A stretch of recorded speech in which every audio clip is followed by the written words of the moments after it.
They came back, for example, with a taste for highly spiced food. They imported pepper and cinnamon and other Oriental spices because their taste buds had been whetted by a different cuisine. We know that they found out the delights of using soap when they were in the Middle East, and it would appear that that caught on back in Europe. After the Crusades, many Europeans were far more open to the ideas of what was going on to the east, what was happening in other parts of the world. They simply couldn't be as insular as before. Lots of people were open to, well, what's out there? Let's explore this. Let's see this. New intellectual thoughts. Let's see what these people are writing. Let's learn languages. This is when people start to learn Arabic slowly in the West. As the barrier of language dissolved, ideas born in the great Muslim cities began to filter into Europe, ideas that would forever change Western thought. The great Italian theologian Thomas Aquinas used the writings of the Muslim philosopher Averroes to justify the clear separation of faith and reason, a Muslim ideal that formed the basis of all scientific inquiry and led to the European Renaissance.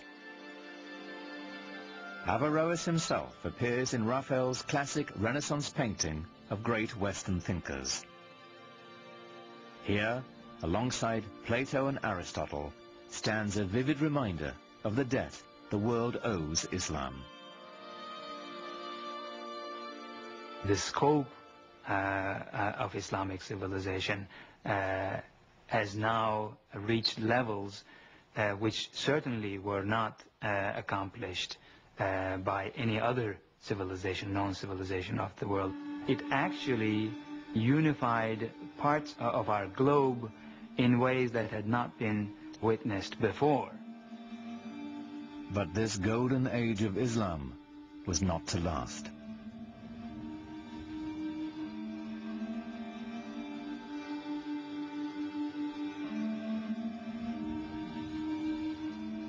After shrugging off the Crusades and bringing the precious gift of knowledge to Europe, the great cities of the Islamic Empire would be brought to ruin by a force more terrible than anything the Europeans could muster.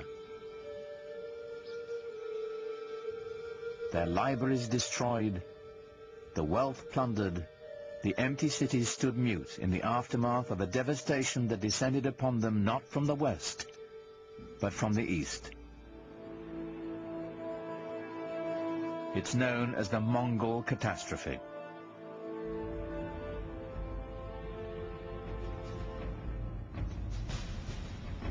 The Mongols were Turco-Mongolian nomads from the steppes of Central Asia.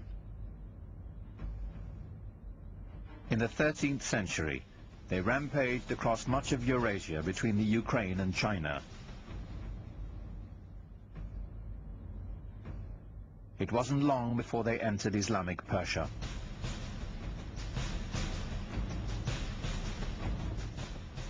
To the cultured, urban Muslims, these guys were a bunch of savages.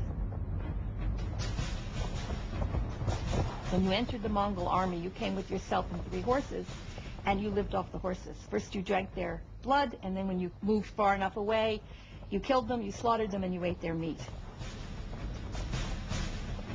And that's why they could go so far and survive so long. Terror was the Mongols' principal tactic. One of the local Iranian leaders foolishly decides to kill off the emissary that the Mongols have sent. And in doing that, he evokes the anger of the Mongols, who want to use him as an example. And they use this retaliatory technique often of killing off entire towns, wiping them out as examples. And so they build these fantastic towers of skulls where they pile up all the dead bodies as an example, and then all the other towns around immediately give way.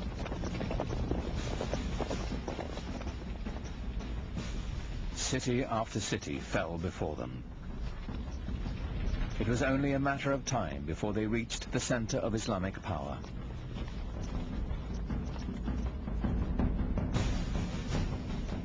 On February the 10th, 1258, the Mongols took Baghdad.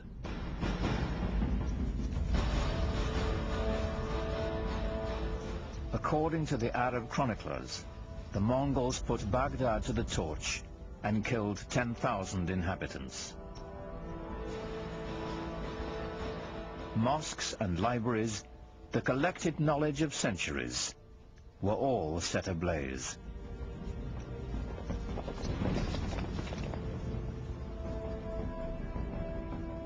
Within less than 50 years, the Mongols seized the heart of the Islamic Empire from the Arabs.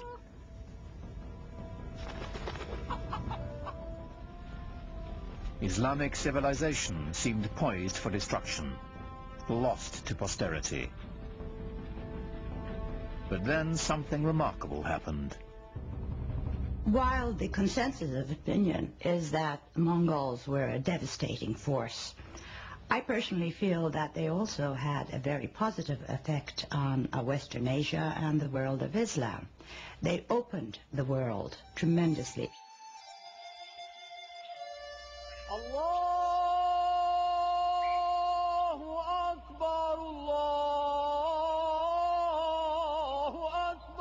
And historically, the most significant thing about the Mongols for us would be that they became Muslims, most of them, in the end. Converted to Islam and then became, after being these tremendously destructive forces, some of the greatest patrons of the arts and letters in all of Islamic history.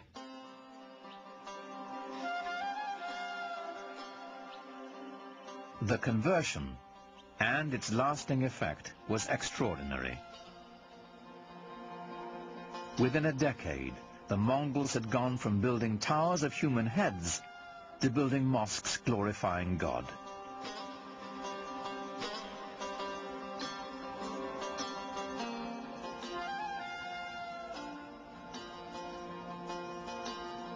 It is not surprising to me that the land conquered the conquerors.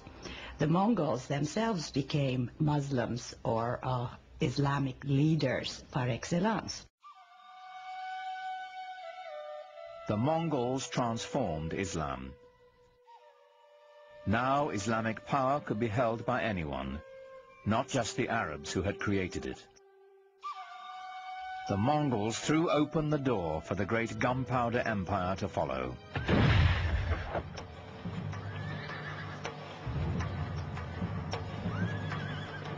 The empire of the Ottoman Turks.